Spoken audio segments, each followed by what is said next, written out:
आज समाचार को मु स्वागत करुच्ची। माननीय मुख्यमंत्री श्री नवीन पट्टनायक आज भुवनेश्वर जनता मैदान में कृषि ओडिशा 2024 कार्यक्रम शुभ उद्घाटन करिसेंती। एही अवसर में मुख्यमंत्री कृषि उद्योग क्षेत्र में महिला मानक अधिक भागीदारी पाई आह्वान देइछंती।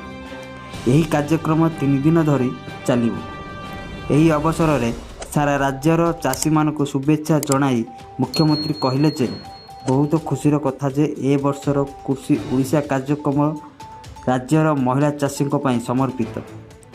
यह कृषि क्षेत्र में माँ मानक अवदान को सम्मान जणैबा सह यह क्षेत्र में सेमानक योगदान को उत्साहित करिवो। मुख्यमंत्री कहले जे आज कृषि क्षेत्र में मध्य माँ मानक आहुरी आगु जीवार समय आसीछि। कृषि उद्योग क्षेत्र में सेमानक पई बहुत सुजोग अछि। आमर मुख्यमंत्री कृषि उद्योग योजना, मिलेट मिशन, कॉफी मिशन आदि अनेक योजना चली।